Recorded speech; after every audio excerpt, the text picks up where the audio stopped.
സാധനങ്ങൾ പ്രൊമോട്ട് ചെയ്യപ്പെടുകയാണ്. എനിക്ക് അല്ല, ഈ അങ്ങനെ ഒരു വാദം അല്പം വിഷയം ഇതുമായിട്ട് ബന്ധപ്പെട്ടാണെന്ന് എനിക്കറിയില്ല. എന്നാലും VP-യിലേക്ക് പോകുന്നത് എത്രത്തോളം ശാസ്ത്രീയമാണെന്നുള്ളതിൽ എനിക്ക് സംശയമുണ്ട്. കാരണം എന്താണെന്ന് വെച്ച് കഴിഞ്ഞാൽ അതിന്റെ ക്യാമ്പയിനിൽ ഒരു ഘട്ടത്തിൽ പങ്കെടുത്ത ഒരാളെന്നുള്ള നിലയ്ക്ക് പെസ്റ്റിസൈഡ് കുറച്ച് ഉപയോഗിച്ചാൽ മതി എന്നുള്ള വാദം തെറ്റാണെന്ന് പല സ്റ്റഡീസും പുറത്തു വരുന്നു. ഉദാഹരണത്തിന് നേരത്തെ ഉപയോഗിച്ചിരുന്ന പെസ്റ്റിസൈഡിനേക്കാൾ കൂടിയ അളവിൽ പെസ്റ്റിസൈഡ് ഉപയോഗിക്കേണ്ട ആദ്യഘട്ടത്തിൽ കുറച്ച് മതിയെങ്കിലും പിന്നീട് കൂടുതൽ. കാരണം പെസ്റ്റ് ഇത് നമ്മൾ സമഗ്രമായിട്ട് ഈ വിഷയത്തെ സമീപിക്കേണ്ടതുണ്ട്. ഒരു പെസ്റ്റിനെതിരെ നേരത്തെ ചൂണ്ടിക്കാണിച്ചതുപോലെ ഒരു തേയിലക്കൊതുകിനെതിരെ ഒരു കീടനാശിനി നമ്മൾ ഉപയോഗിക്കുന്നു, ആ തേയിലക്കൊതുകിനെ നമ്മൾ കൊല്ലുന്നു, ഒരു തലമുറയെ നമ്മൾ കൊല്ലുന്നു. പ്രകൃതിയുടെ ഒരു പ്രത്യേകത അനുസരിച്ച് അടുത്ത തലമുറ ഈ കീടനാശിനിയെ വെല്ലുന്ന തരത്തിലാണ് വരുന്നത്.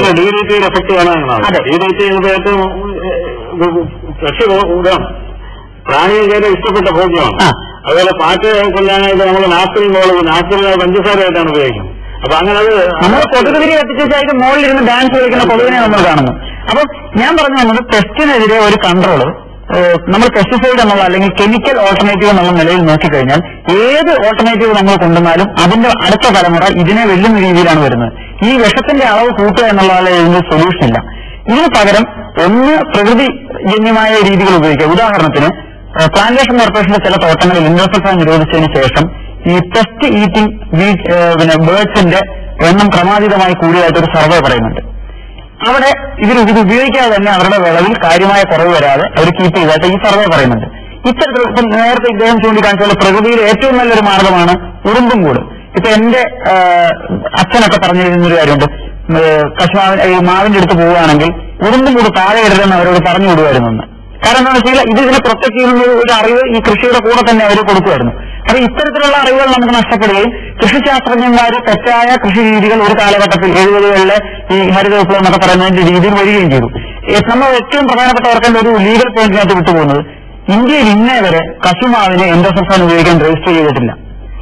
അപ്പൊ ഇല്ലീഗലായിട്ടുള്ള ഒരു യൂസ് ആയിരുന്നു കാസർഗോഡ് നടന്നത്. ഈ പ്ലാന്റേഷൻ കോർപ്പറേഷന്റെ ഈ കശുമാവ് തോട്ടങ്ങളിലെ എന്ത് മരുന്നാണ് ഉപയോഗിക്കുന്നത്?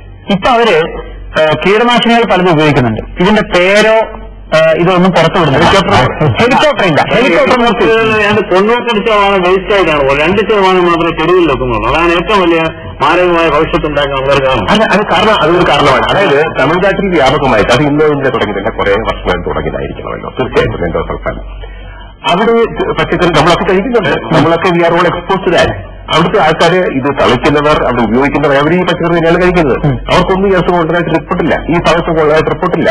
പക്ഷെ ഇപ്പോൾ ഇടുക്കിയിലും പാലക്കാട്ടും ഈ ഇത് സംബന്ധിച്ച അസുഖങ്ങൾ കണ്ടതായിട്ട് റിപ്പോർട്ടുകളുണ്ട്. അപ്പൊ ഈ ഭാഗത്തൊന്നും ഇല്ലാത്ത അസുഖം ആന്ധ്രയിൽ വരുന്നു. അതുപോലെ കോൺഗ്രസിന്റെ മനീഷ് തിവാരി പറഞ്ഞ അദ്ദേഹത്തിന്റെ മണ്ഡലത്തിലുണ്ടെന്ന് പറഞ്ഞിട്ടുണ്ട്. ഇത് ഹെലികോപ്റ്റർ അടിച്ചുകൊണ്ടിരിക്കുന്ന ഇത്ര വ്യാപകമായും വ്യാപകമാകാനുള്ള സംഭവിച്ചു കഴിഞ്ഞാൽ പെട്ടെന്നൊരു വാർത്തയാണ്. മറ്റൊന്നും എത്ര വലിയ ഇതാണ് അതിന്റെ കറക്റ്റ്. അതായത് നമ്മൾ അന്വേഷിച്ചിട്ടില്ല തമിഴ്നാട്ടിൽ ഇത്തരം രോഗികൾ ഉണ്ടോ. ഒരു സൂക്ഷ്മമായ ഒരു അന്വേഷണം ഇത്തരത്തിലുള്ള ഒരു മാധ്യമ ഇടപെടൽ തമിഴ്നാട്ടിലും ആന്ധ്രയിൽ നടത്തുകയാണെങ്കിൽ, ഞാൻ ആന്ധ്രയിൽ പോയ സമയത്ത് അവിടുത്തെ ചില ഗ്രാമങ്ങളിൽ ഇത്തരത്തിലുള്ള കേസുകൾ ഈ ആരോഗ്യ മേഖല തമിഴ്നാട്ടിൽ പിന്നാക്കമാണ്. നമ്മൾ കമ്പയർ ചെയ്യുമ്പോൾ ആരോഗ്യ മേഖല തമിഴ്നാട് അല്ലെങ്കിൽ ആന്ധ്ര നമ്മുടെ പിന്നാക്കമാണ്. നമുക്ക് എന്തെങ്കിലും വാർത്ത വന്നു കഴിഞ്ഞാൽ ഉടനെ അത് ബാക്കി ചാനലുകളായി പത്രങ്ങളായി കാശി സാമൂഹ്യ പ്രവർത്തനം ഇതായിരുന്നു. അതേപോലെ ഇമ്പാക്ട് തൊട്ടടുത്ത് തമിഴ്നാട്ടിലെ ആന്ധ്രാപ്രദേശിലെ കാണാനില്ല. അതാണ് ജനങ്ങളുടെ ഒരു മികച്ച അവയർനെസ്. ഇവിടെ അങ്ങനെ ഒരു മൂവ്മെന്റ് സന്നദ്ധ സംഘടനകളോ ഒന്നും തമിഴ്നാട്ടിൽ പ്രവർത്തിക്കുന്നുണ്ടോ? സാർ, ഇത് എൻഡോസൾഫാൻ മാത്രം ക്രോഡീകരിച്ചാൽ ആവരുത് ഈ ചർച്ച. എൻഡോസൾഫാനെ കൊണ്ട് മാരകമായിട്ടുള്ള ഒത്തിരി നമ്മളിപ്പോൾ ഉപയോഗിച്ചുകൊണ്ടിരിക്കുന്നതാണ്. അതാണ് പ്ലാന്റേഷൻ കോർപ്പറേഷൻ മാത്രം നമ്മൾ ഉദാഹരണമായിട്ട് എടുക്കരുത് സാർ. നമ്മളിപ്പോൾ 90 ദിവസം കൊണ്ട് വിളവെടുക്കുന്ന ക്യാബേജും കോളിഫ്ലവറും അതുപോലെയുള്ള ചെറിയ സാധനങ്ങൾക്കൊക്കെ ഭയങ്കരമായിട്ട് എഫക്ട് ചെയ്യുന്നുണ്ട് ഈ നമ്മൾ കഴിക്കുന്ന ഈ ഇടുന്നത്. സാർ, ഞാൻ നേരത്തെ ഷുഗറിന്റെ കാര്യം പറഞ്ഞു. അതുമാതിരി എല്ലാം വിഷത്തിൽ കുളിക്കാണ് സാറിന് വരുന്നത്. ഇനിയായിട്ട് നമ്മൾ കിട്ടുന്ന മുന്തിരി തന്നെ എന്താ അവര് കൃത്രിമമായിട്ടുള്ള ആസിഡ് ഉപയോഗിച്ചാണ് ഇത് വലുതാക്കുന്നത്. നമ്മുടെ വാട്ടർ മിലർ എന്ന് പറയുന്ന നമ്മുടെ തണ്ണിമത്തൻ, ഇതെല്ലാം ഈ വിഷമാണ്. ഇത് നമ്മൾ കഴിക്കുന്ന ആരും ചിന്തിക്കുന്നില്ല. നമ്മൾ നല്ല സാധനം നോക്കി വാങ്ങിച്ച് കഴിക്കുന്നു. ഈ കേടുകൂടാതിരിക്കാൻ വേണ്ടിയുള്ള സാധനം മുന്തിരിയിലും അതുപോലെയുള്ള സാധനങ്ങളും എന്നാണ് നമുക്ക് വരുന്നത്. ചില പഴങ്ങൾ നോക്കിക്കഴിഞ്ഞാൽ ഈ പൗഡർ പോലെയുള്ള ഭാഗങ്ങളിൽ നിൽക്കുന്നു.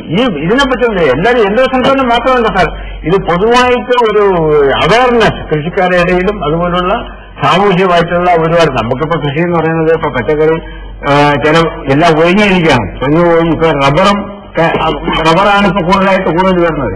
അതിൽ ഇതുമായിട്ടുള്ള രാസകീടനാശിനിയുടെ ആവശ്യവും വരുന്നില്ല. പണ്ട് നമ്മൾ 62-ലൊക്കെ മണ്ണിനെ സംരക്ഷിക്കാൻ മണ്ണിന് കൂടുതൽ വിളവ് കിട്ടാൻ വേണ്ടി നമ്മൾ രാസവളങ്ങൾ പ്രയോഗിച്ചു.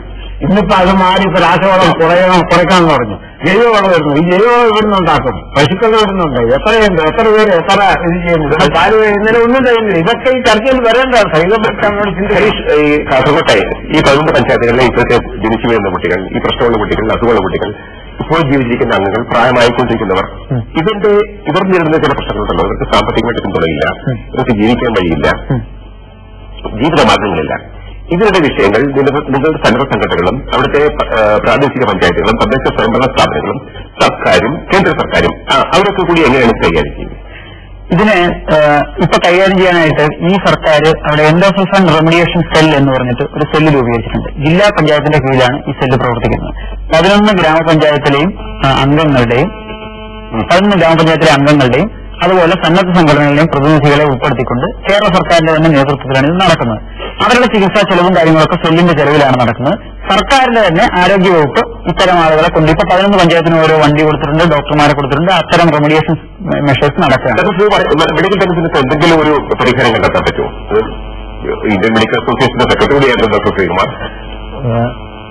ഒരു വ്യക്തമായ പഠനം നടന്നിട്ടില്ല.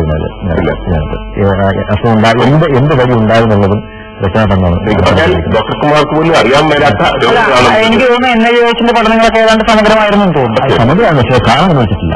തീർച്ചയായിട്ടും ഹരീഷ് പറഞ്ഞത് കാസർകോട്ടെ നേരിട്ടുള്ള കാര്യങ്ങളാണ് ഇവിടെ അവതരിപ്പിച്ചത്. ഞെട്ടിപ്പിക്കുന്ന കാര്യങ്ങളാണ്, കേരള സമൂഹത്തിന്റെ മനസ്സാക്ഷിയെ പിടിച്ചുകൊടുക്കുന്ന സംഭവങ്ങളാണ്.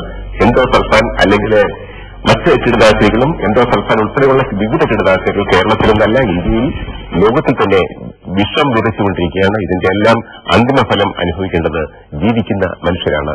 ഈ ചർച്ച ഇവിടെ അവസാനിക്കുന്നു. പുതിയ ഗവൺമെന്റ് പക്ഷേ എടുക്കേണ്ട അടിയന്തരമായ ചില തീരുമാനങ്ങൾ ഇത് സംബന്ധിച്ചുണ്ട്. അതിലേക്ക് നമ്മൾ വീണ്ടും വരാം. നമസ്കാരം.